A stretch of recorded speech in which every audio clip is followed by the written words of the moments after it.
আমি খুবই খুশি যে দর্শক আমাকে খুব সুন্দর করে সাদরে গ্রহণ করেছেন কমার্শিয়াল ছবিতে।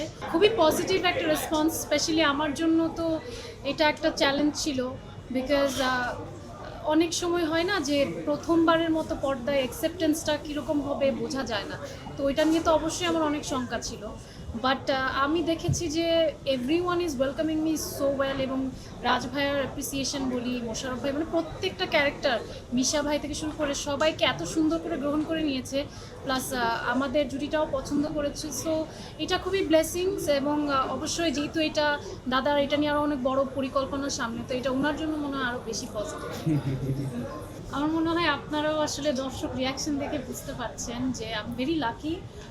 আমি যে গোলটা সেট করেছিলাম আমার মনে হয় সেটা হয়তো কাছাকাছি পৌঁছাতে পেরেছি, বা তার থেকেও বেশি পেয়েছি এই ছবির মাধ্যমে। আমি খুবই খুশি যে দর্শক আমাকে খুব সুন্দর করে সাদরে গ্রহণ করেছেন কমার্শিয়াল ছবিতে।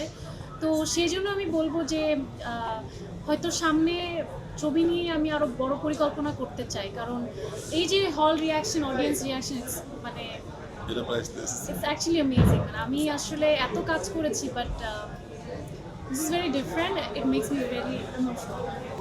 আমার মনে হয় এটা আমাদের সিনেমাটাকে একটা অন্য লেভেলে নিয়ে গিয়েছে। মোশারফ ভাই আমাদেরকে সেই প্রেজেন্সটা দেওয়ার কারণে আমার মনে হয়েছে যে জিনিসটা অনেক বেশি আপ হয়ে গেছে, এবং ওনার মতো একজন লেজেন্ডারি অ্যাক্টরকে আমরা পেয়েছি, এবং সেই সাথে ওনাকে এত ভিন্ন অবতারে দর্শক দেখেছে এবং পছন্দ করেছে।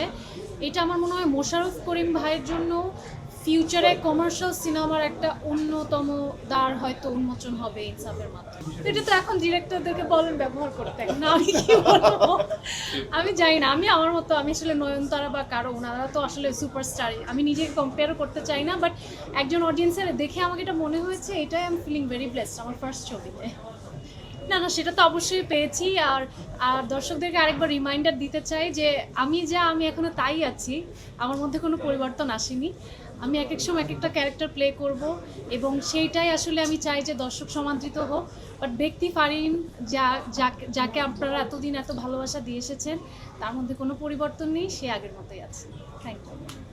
ওইটা তো definitely it's a very good response. আসলে এই গানটা রিলিজের পর থেকে মানুষের মুখে মুখে ঘুরছে, এবং যারাই ছবিটা দেখেছে, ইন্টারেস্টিং ফ্যাক্ট হচ্ছে এটা আমাদের এন্ড ক্রেডিট সং, এবং এই গানের সঙ্গে আসলে সিনেমার তেমন কোনো সম্পর্ক নেই।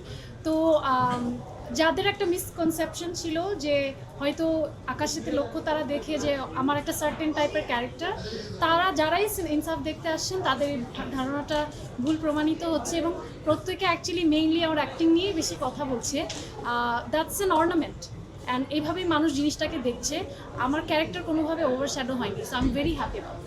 আমি ফ্যানদেরকে বলতে চাই, আপনারা দেখুন, আপনার আশেপাশে যারা দেখেছে তাদেরকে জিজ্ঞেস করুন ইনসাফ দেখা উচিত কি না, কারণ আমরা তো আমাদের নিজেদের সিনেমা নিয়ে ভালো কথাই বলবো, কিন্তু আমি এই কনফিডেন্স দিয়ে বলতে পারি যে আপনি যখন সিনেমাটা এমন কেউ দেখেছে তাকে জিজ্ঞেস করবেন, তারা দুটো ভালো কথাই বলবে। সো তাদের থেকে রিভিউ নিয়ে আপনারা দেখতে আসুন, আমি আশা করছি সবার ভালো লাগবে।